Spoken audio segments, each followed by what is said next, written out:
Good morning and welcome. My name's Ed Laine. This is the Agent Power Huddle. We do a meeting 5 days a week at 8 a.m. Pacific, 11 a.m. Eastern, and I host Fridays where we cover scripting.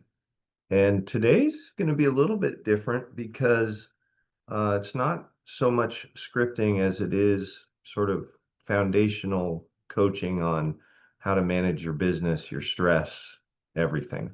It was a specific request. So we're going to cover the ideal day and how to define whether you've won the day.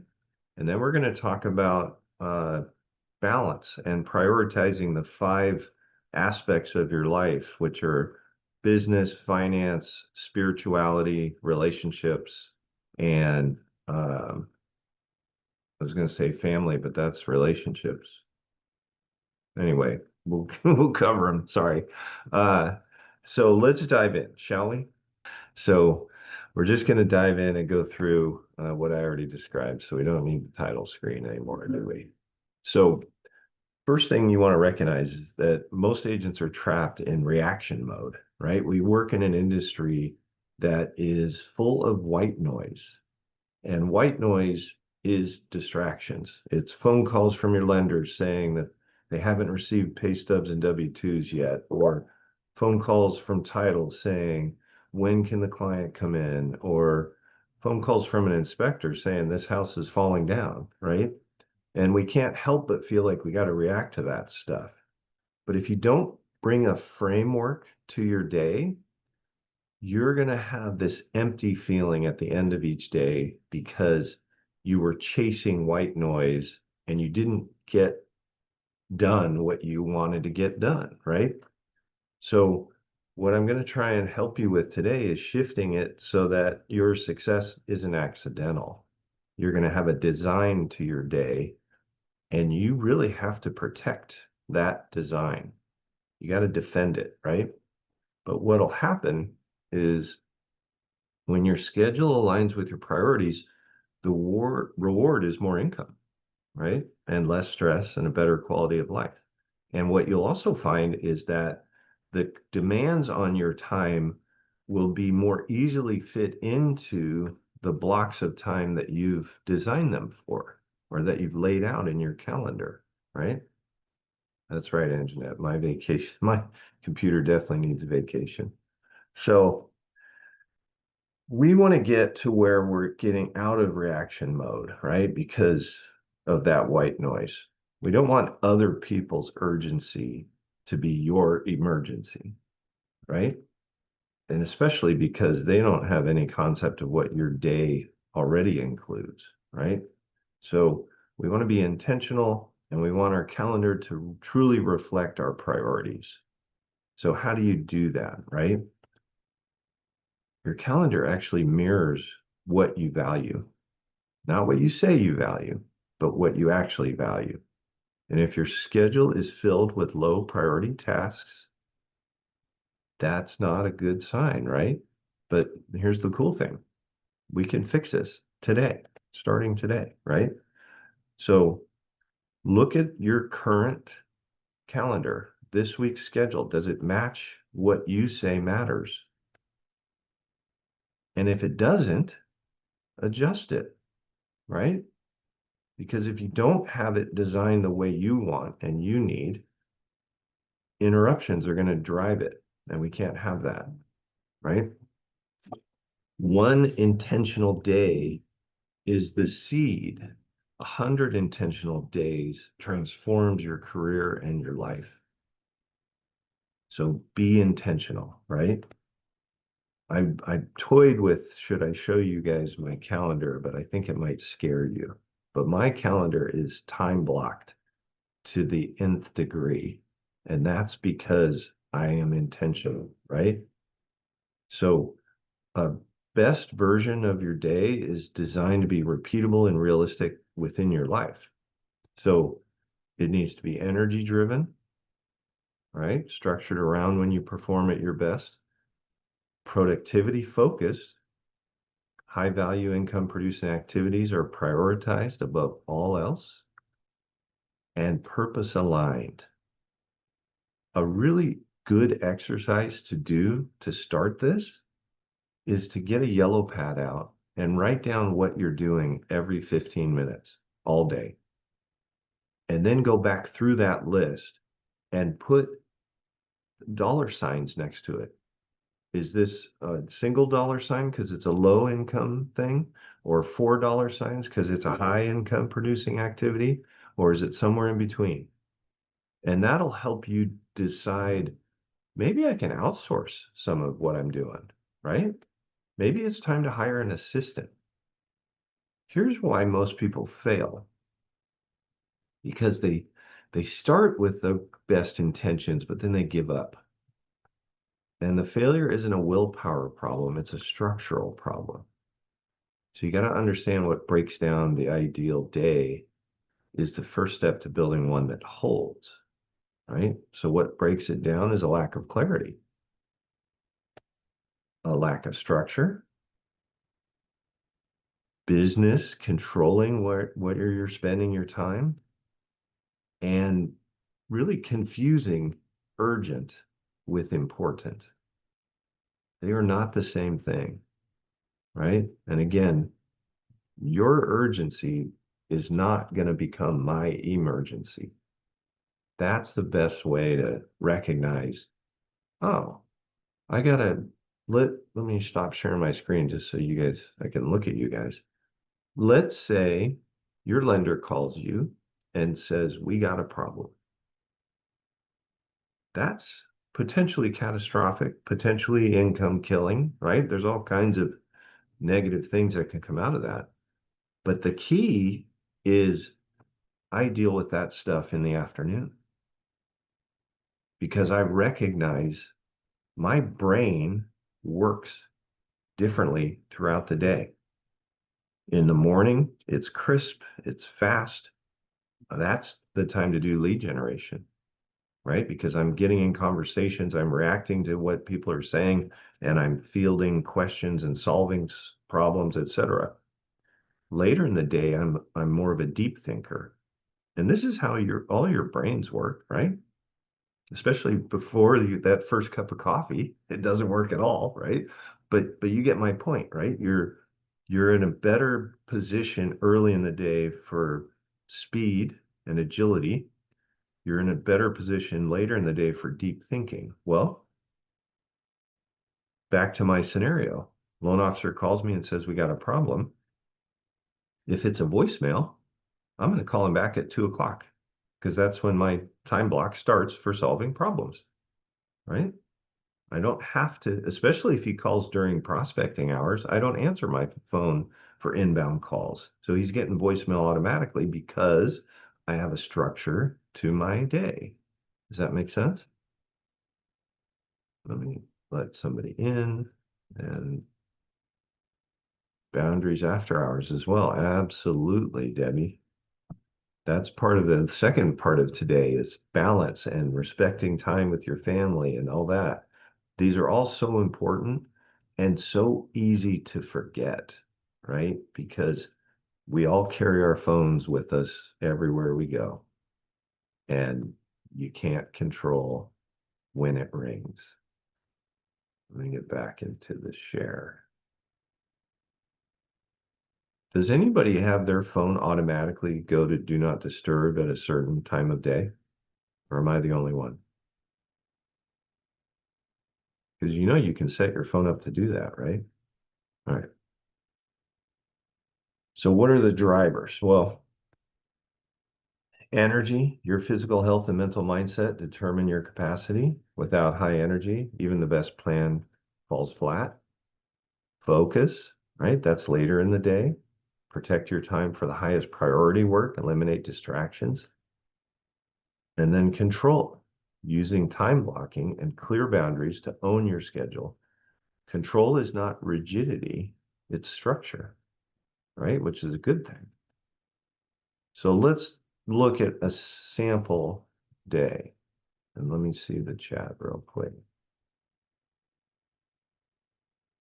Oh, I already read that one. That's weird. All right. So in the morning, personal routine. Have any of you read The Miracle Morning? It's a great book, right? And think of it like this. The miracle morning means getting up an hour earlier to work on yourself. If you go to bed an hour earlier, what before you started doing that, what were you doing in that last hour? If you're like me, you're laying on the couch watching TV. But what I do is I go to bed and I trade the least productive hour of my day, 10 to 11 p.m. or whatever it is, for the most productive hour of my day at 5 a.m. Does that make sense? It's a great book. If you haven't read it, I highly encourage it. But it allows you to work on your health, your mindset, your gratitude, even lead gen and outreach. Midday, buyer and seller appointments, active client work, critical follow-ups. Afternoon, administrative tasks, team communication, marketing updates, pipeline review, contracts, even, right? That's more admin. And then evening should be about you and your family again. Time to decompress, wind down. If you're sitting at your desk at 9 p.m., you're doing something wrong. And I'm guilty of that. I have a lot of balls in the air, but uh, it's always a priority. I almost feel like a hypocrite saying that. Just finished it amazing. Oh, good. I love that. It's a great book. It was a game changer for me. I read it in 2015. And prior to reading The Miracle Morning in December of 2015, I had only read one book in the previous 10 years. Since reading it, because part of that routine is 10 minutes of reading every day, I've read hundreds of books and I've written 3 books. Like it's a game changer. So if you haven't read it, I strongly encourage you. So the framework for building your ideal day, start and end times, right? Set firm bookends for your workday. Identify non-negotiables. I'll give you an example.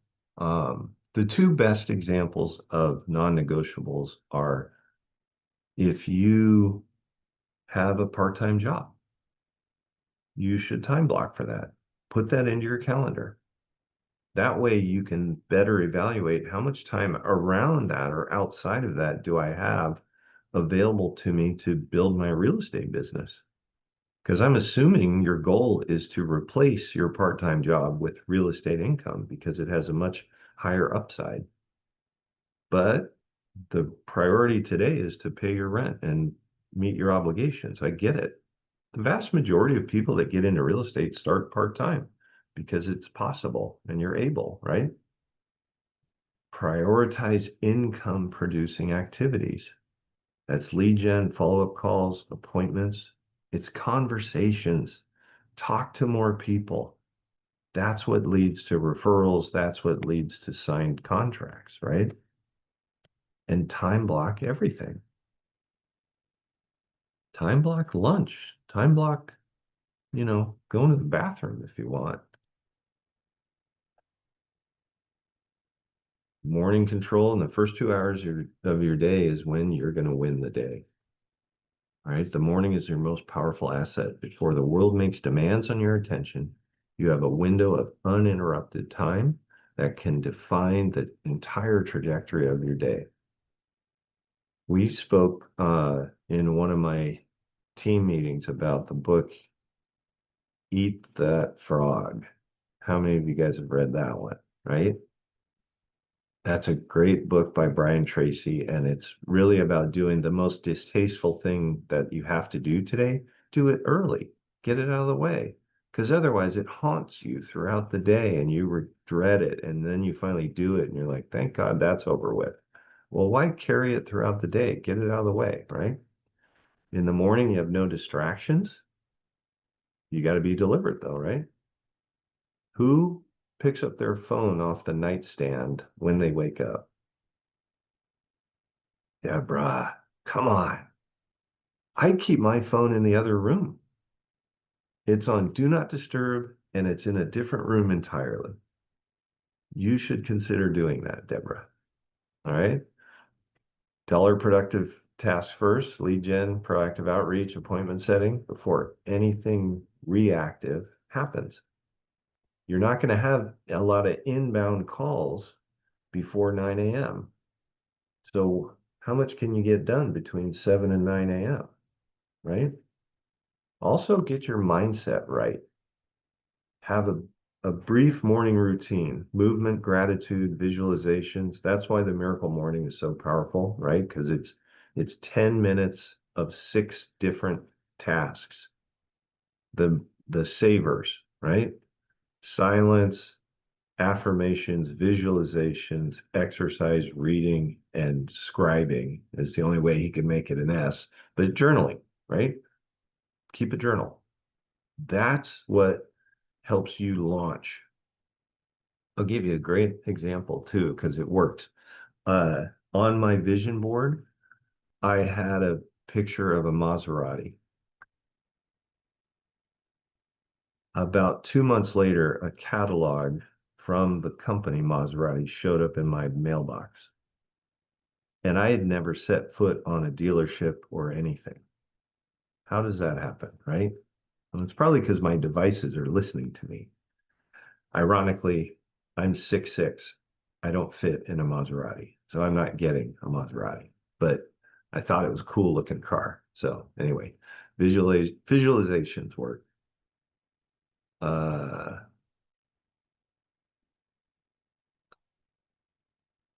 it was a habit when I lived away from my son, the miracle morning.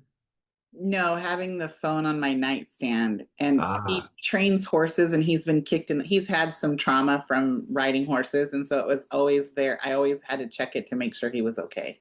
That was my I told momism. my wife keeps her phone on her nightstand, but she doesn't have the business stress that I have. She has the worry stress. And so it makes more sense And I for me. get both the business and the Yeah, worry yeah, stress. you lucky gal. You were killing it. That's a home run. So let's just kind of analyze what can happen that we're going to try and avoid. In the ideal day, you're going to be proactive. You're going to be the driver. You're going to make the decisions that make things happen, right? In a bad day, you're reactive. You're responding to things. In an ideal day, you've got time blocking. In a bad day, you've got scattered and unstructured. Ideal day, high value income producing task. Bad day, busy work, clearing emails, whatever, right? In a good day, you got boundaries. In a bad day, business creeps. It bleeds into every other hour, right? And a good day ends with energy and satisfaction because you accomplished what you sought out to accomplish, right? In a bad day, you don't get that satisfaction. You're just tired and you're like, crap, I had 5 things I intended to do today and I only did one of them. That means I've got all 4 of them I got to carry into the next day and I'm going to have 5 more tomorrow. That's depressing, right? There's a satisfaction that comes from Christ crossing things off. If you guys can see, I put little check boxes next to my checklist because of the endorphin rush that you get from checking a box. It's these little simple things, but it also gives me very nearby an idea of, oh, I still have 3 more things I haven't done yet, and it's 4 o'clock, and I better bang those out, right? Here's your homework, right? I want you to set aside 20 minutes to map out your ideal day hour by hour. And don't be deliberate about it.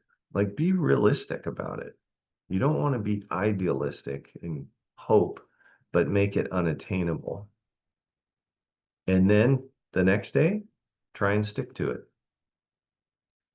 In my launching pad training, I talk about how time blocking is so important, but also dynamic because it can change over time. I'll give you a good example. If I have a project, we just had the Seattle rally 2 days ago, and I was a co-host.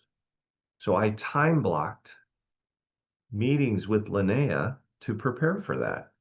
Well, now it's over. I can delete those out, right?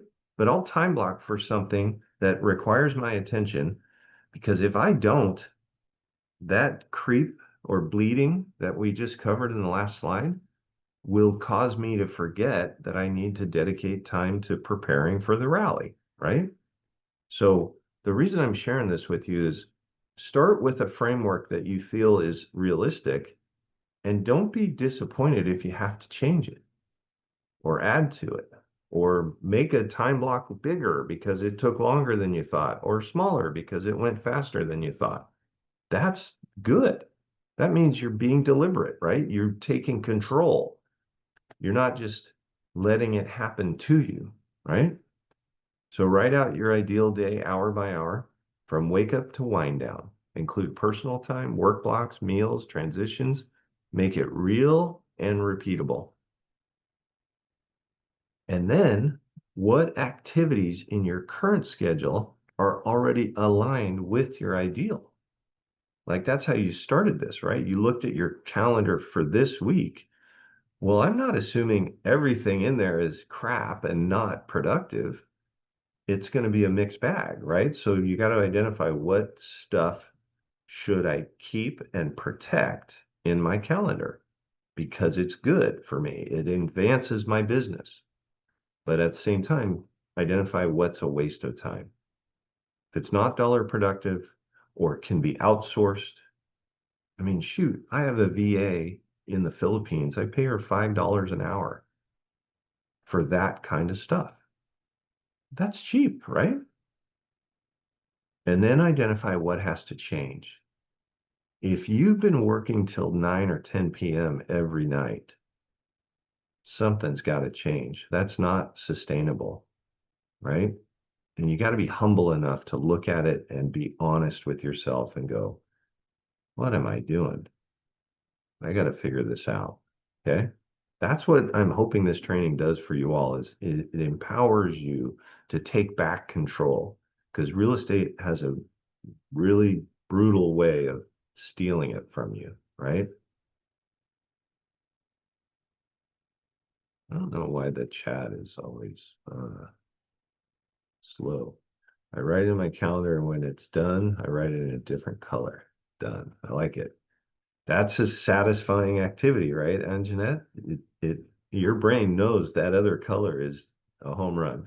So once I can turn the whole checklist that color, that's a win, right? Yeah. Whatever. And I was Go, just going to say to reiterate what you were saying about the Miracle Morning. I strung, and I have it Miracle Morning for realtors. I just literally finished it this morning, yeah, and it's been amazing. I've listened to it for 2 weeks, but I literally only started my personal Miracle Morning 4 days ago, and just really committing to that. And for me, I like to meditate a little bit longer. yeah, So I literally am meditating from 4 to 4:45. And then I start into my miracle morning. I mean, that's part of my miracle morning. yeah, But I still can't, it's like I really, and one thing I really liked that it said is that, and I never thought about it, is he talks about, not really a spoiler, but just something he talks about is not really identifying as a morning person. And I was like one of those persons that hit snooze a bunch of times and just loved being in my bed. But then just really saying to yourself the night before, I'm going to get up and the sleep I get will be sufficient. And it's that, and me and Debbie were talking about this earlier about just confessing and creating what you want. yeah. And then, I didn't fall asleep for some reason till 11:30 last night, and I still got up at 4, and I'm not tired. And I haven't had that much. I don't drink coffee. I drink refreshers, but Ah, or tea. But just want to encourage you if you haven't read it or done it. It's 100% right. I know I'm only on day 4, but I still can notice a huge difference in my days. You want to hear something crazy, Anjanette? So in the original Miracle Morning, uh, he talked about this practice he did, which was an experiment to see how many hours of sleep he really needed. And he went to bed in a way that would give him 8 hours of sleep. But he said this mantra before he went to sleep. I'm going to bed at X. I'm getting up at Y. That's a total of 8 hours of sleep. And that's the perfect amount of sleep for me. I'm going to wake up refreshed, relaxed, and ready to attack my day. And then he did, right? And then the next day he did 7 hours, 6, 5, 4, 3. And then he went back up again. And what he found was he felt refreshed when he woke up, regardless of how many hours of sleep he got. So I started doing that. And the reason I wanted to share it is it's kind of crazy because what ended up happening is I would sit on the edge of my bed and I would say that mantra and I would go to sleep and I would wake up at 4:59 before my alarm clock went off or 3:59 if whatever. Like whatever the time was, I woke up 1 minute before automatically. My brain just was its own alarm clock. In fact, one time I went to a conference in New Orleans and our hotel was on Bourbon Street. And I had a 7 a.m. flight the last night and we were going out to dinner. And I said, I'm going to bed at 10 because I got to get up at 4 a.m. And everyone's like, yeah, sure you are. Right. We go out, have dinner, have a few drinks. I'm like, all right, I'm going to bed. I'm leaving you guys at 11 though. All right, I'm leaving you guys at midnight. That's it. Like I end up getting into my room half drunk. It's 1 a.m. I'm getting up at 4 a.m. That's 3 hours of sleep. That's the perfect amount of so I did it and I woke up at 3:59 and I sleep on planes no problem. I didn't sleep the whole flight because I was awake and alert even though I only had 3 hours of sleep. And I'm like, God, this is amazing how well this works. So I encourage you guys to check that out. Uh, and I'm long talking, so I apologize, but I want to make sure we get through the five uh, parts of your life too. So let me speed up a little bit. So the five parts of your life: personal, financial, family, business, and spiritual, right? And how do you achieve balance in that? What's interesting is balance isn't about equal time, it's about intentional attention. No one gives every life category the same number of hours, right? Here's the thing I've learned though over the years. If I'm failing in any one of those five categories, it's going to take down all of them. So you have to be deliberate and intentional about investing time, intentional time into each of them, right? You neglect your family, your business is going to suffer. You neglect your business, your family's going to suffer. You don't have a relationship with God or whatever spirituality you practice, you're going to have problems in the other parts of your life, right? So let's break it down. Health, that's easy, right? We know what to do. Question is, are you doing it? If you time block for it, it's easier. Miracle Morning is a great example of that, right? Mental health, meditation is something you can learn. I had never meditated until December of 2015, and it took practice, but it lowered my stress because I got good at it, right? Learning and development, commit to continuous growth, reading. Am I operating at my best energy level every single day? And if not, why not? What's draining me, right? Financial, you got to focus on the financial pillars.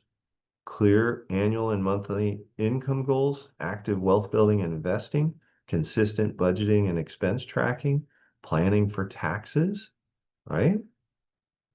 The predictable income follows predictable lead generation. Agents who prospect consistently create a pipeline that pays reliably. We just did my monthly mastermind on Wednesday, and the theme of the mastermind was pipeline to payday. And it was all about how to move people through and how to add more people at the front end. It was actually a really productive mastermind. All right, business, lead generation, client communication, systems, and marketing. If you're not a systems person, consider becoming one. I think of it like this. If I do anything a second time, there's a good chance I'm going to do it a third time. So I build a system around it, right? Um, what's a good example of a system? Has anyone read Getting Things Done? He has a folder system in his book. So let me show you. These are folders and they are numbered from 1 to 31.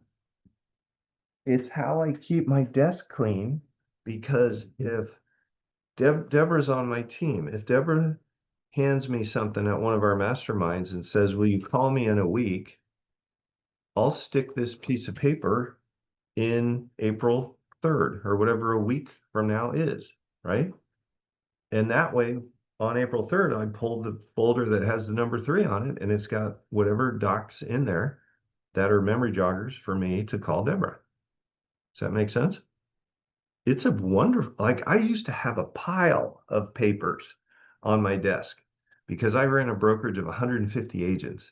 And in my brain, if I got a piece of paper that I didn't want to forget, I put it on top of the pile. What happens to that paper?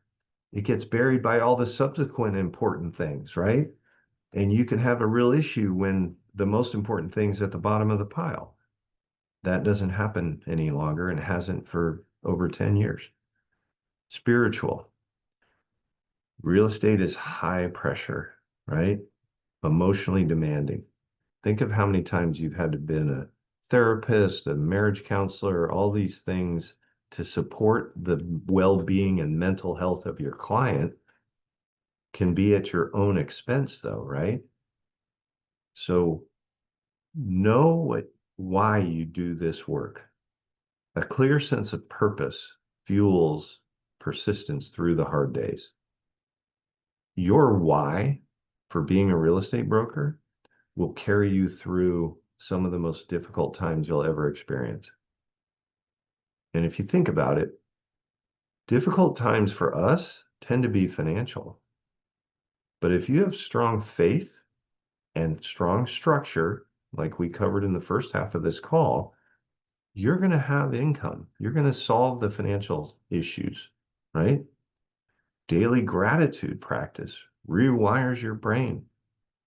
Another great book, The Happiness Advantage by Sean Acor. It's proven that if you have an attitude of gratitude and a practice daily of identifying the things you're grateful for, your brain will get better at recognizing those things. I'll go back to my folders. This is my journal. And on the front, it says daily gratitudes. Name one thing you're grateful for. Name another thing you're grateful for. Name a third thing you're grateful for. Send a 2-minute email, text, or Facebook post praising or thanking someone you know. Do that every day, and your brain will start to look for those things throughout the day, right? Faith and mindfulness, whether through prayer, meditation, or reflection, quiet time each morning sets the tone for a centered and intentional day. Family, my favorite topic, right? Protect your family time as fiercely as you protect your lead generation block. Showing up fully at home makes you better in business, not worse. Investing in friends and community builds a kind of authentic network that generates organic referrals. Clients should become friends. You're spending time with them. You're helping them achieve their dreams. They like you. They're going to continue to like you afterwards, right? If you're just starting out in this business and you want to do open houses and you have children, set the expectation because your children can be patient while you're out of the house doing an open house on the weekend, right? But uh, if I want to do open houses, I can do them on one day and let my kids know that the other day is family day, right? Haha, and Jeanette, you're doing the folder thing too. I love that. All right. Managing all 5 areas, right? Don't wait until Friday. You've neglected 3 life categories all week. Build a weekly planning session into your schedule, ideally Sunday evening or Monday morning, to proactively allocate your time across all 5 areas before the week begins. Review, plan, and adjust. This weekly ritual is the single most powerful habit you can build to ensure no area of life gets chronically neglected. 15 minutes of planning prevents 15 hours of chaos. Time block by category, right? Late morning, midday. Can you guys tell I'm trying to hurry up? Design your day the way it serves you and your life.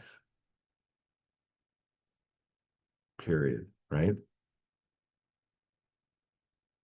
Non-negotiables, your health, your family, and lead gen, prospecting.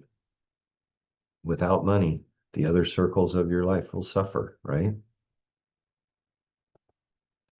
And remember the 80-20 rule, the Pareto principle, right? In any real estate business, 20% of your activities generate 80% of your results. The challenge is that the 80%, email, admin work, social media scrolling, low stakes conversation, feels like work that occupies your time without driving income. So guard against it. Your 20%, those are conversations, appointments, and follow-ups. Each morning, ask yourself, what are the 3 actions today that will most directly move the needle on my income? Do those first before you email, before social media. That's what this little post-it note is. Schedule the 20% activities as time-blocked appointments. Treat them as sacred.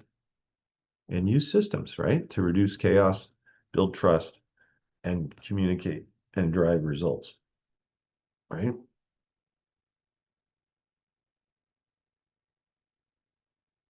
Your ideal week is the assembly of ideal days, and stacking them, right?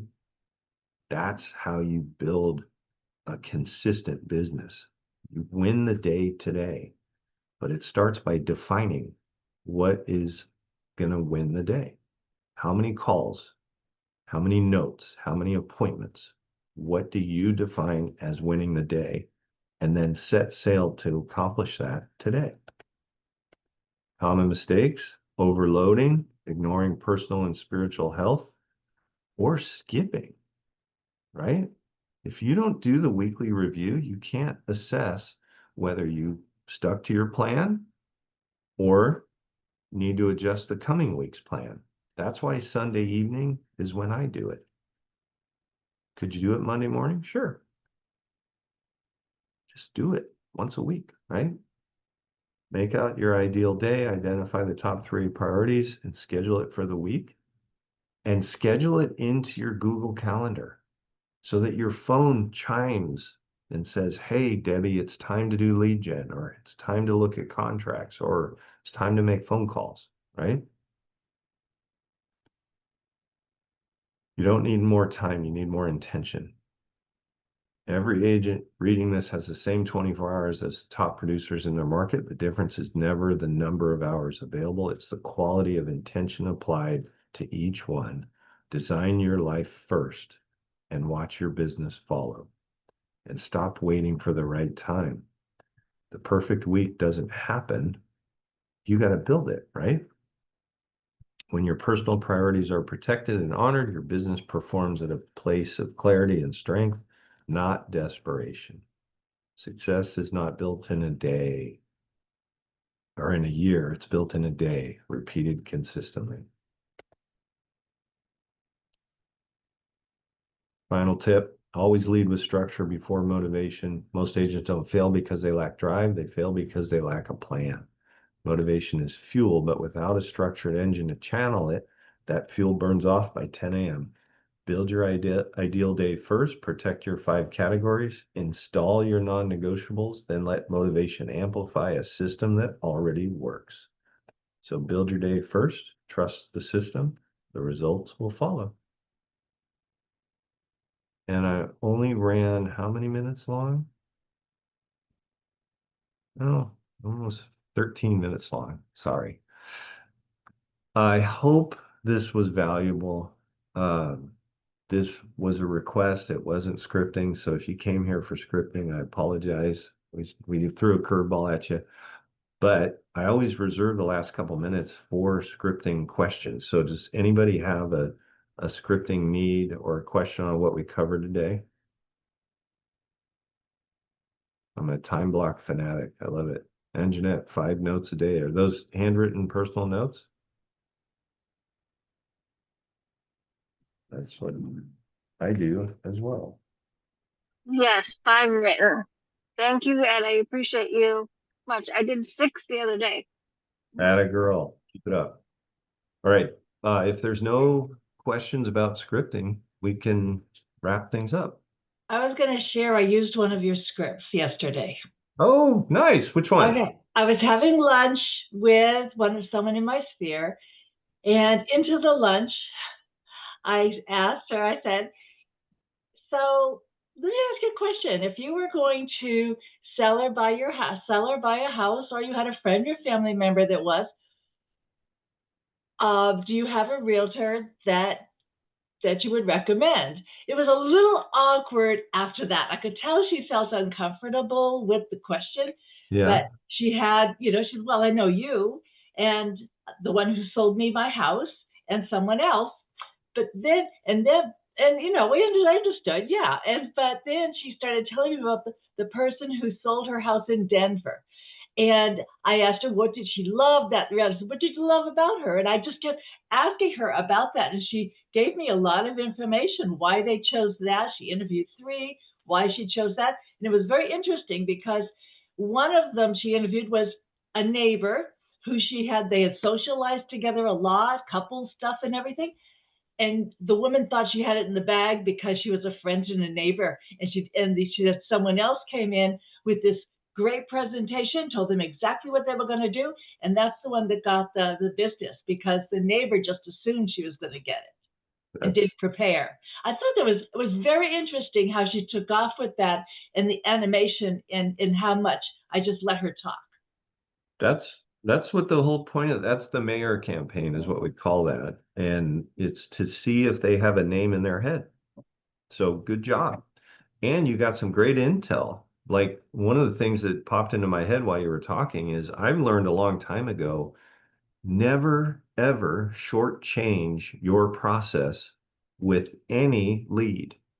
Doesn't matter if it's your mother, you should still give her your listing presentation so that you don't make the mistake that one agent made, which is presuming, right? What do they say? Never assume. You make an ass out of you and me. But I don't care if it's a referral, a cold lead, an internet lead, whatever. I'm going to go through my process every time, because the last thing I need is for somebody to make a decision that doesn't go my way because I didn't even tell them what I do, right? Also, if you wanted to, you could pay attention to what it was that got them to select the agent that they selected. She told you because they did this and they did this and they did this. So now you know, okay, in order for me to earn this business, this is what they're looking for without even directly, you got an indirect nugget without even really asking it specifically. Yeah, anytime I get feedback from somebody, if I hear them saying, I chose this agent because they did X. And if I don't already do X, I'm adding it to my system, right? So this is a good thing to end on. All of you have access to 5 listing presentations done by people like me. I'm one of the 5. You can watch those videos on the Agent Collective website and pull from it what you like and what you think would work in your market and create your own out of it. Or just plagiarize it. R&D, right? Rip off and deploy. They chose the 5 of us because we signed listing agreements at a very high ratio. Like I'm at 100%. When I meet with somebody, they hire me. Well, if you're not, watch my video and see if there's anything from there you can glean and add to what you do. All right. Thank you guys for staying with me so long. I'm sorry it ran long, but hopefully it's valuable information and hopefully it gives you control over your day and your life again. Take care, everyone. If you'd like more information or to get connected to the Agent Power Huddle, join our free Facebook group. This call was designed for the agents in our EXP organization, but open to any agent from any brokerage. If you're a guest and you're interested in learning more about EXP or our specific resources within the Agent Collective, reach out to the person who invited you to this call to get more info. Produced by the Agent Collective Media Network.